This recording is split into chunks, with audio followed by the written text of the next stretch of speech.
purpose of this demonstration is to visually show the impact that the theory of constraints and the principles of optimized flow can do for your business. I call it the oiled wheels approach to organizational improvement. A 1.5 liter bottle is filled with water, and in order to empty the bottle, all the water has to flow through this bottleneck. The demonstration covers 3 scenarios, using 3 identical bottles, but differences in the dynamics of the flow. In each demonstration, please observe carefully what happens. Firstly, what happens in the bottleneck itself, the dynamics of the flow through the bottleneck, and secondly, what are the dynamics in the rest of the system that is inside the bottleneck. Let's look at the 3 different scenarios. In the first demonstration, the bottle is overturned to allow the water to run out by itself. The clock starts when the bottle is overturned and stops when the bottle is empty. What do you expect to happen? It takes about 18 to 20 seconds for the water to run out at a rate of about 4.5 liters per minute. Let's look at what happened. Firstly, in the bottleneck, the water started to flow, but it creates a vacuum inside the bottle. This vacuum caused the flow to stop momentarily and allow a bubble of air into the bottle. The air relieved the vacuum inside and caused an equivalent amount of water to flow through the bottleneck. This process repeated itself until the bottle was empty. It is a continuous repetition of stop-start flow. Secondly, inside the system, the result of the stop-start flow is turmoil inside the system. There's a lot of activity, but it does not increase the rate of flow. There are lots of unproductive conflicts, many internal processes that do not add value, and a system that becomes a captive of its own internal processes.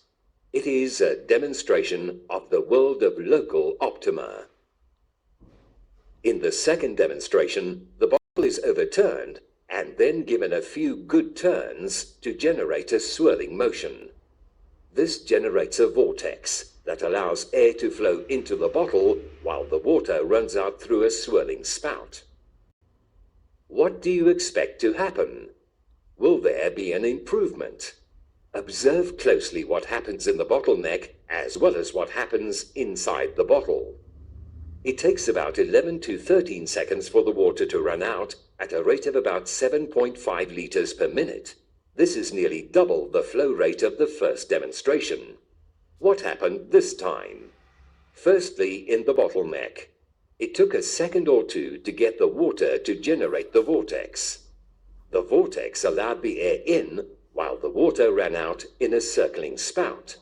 The water and the air each had its own path, and this created continuous, uninterrupted flow through the bottleneck. Secondly, inside the system, all the water particles were aligned in the same direction and created aligned flow. Everything was subordinated to the generation of directional flow. This is a good demonstration of the theory of constraints in a physical flow environment. The third demonstration. A straw is now added to channel the airflow. The bottle is overturned and air is blown through the straw to clear all the water from the straw. The pressure from the blowing also starts the process of flow. Take note that the straw has reduced the capacity of the bottleneck. What do you expect to happen? The clock starts when the air is blown through the straw. It takes about 4 to 5 seconds for the water to run out at a rate of 18 liters per minute. This is about double the flow rate of the second demonstration and about 4 times the rate of the first demonstration. What happened this time? Firstly, in the bottleneck, the flow was super fast. It was stable, without interruption, and more than 4 times the rate of the first demonstration. Secondly, inside the system. The inside was characterized by calmness, stability, and absence of turmoil and pressure. Is it possible to have superflow within a spirit and culture of calmness?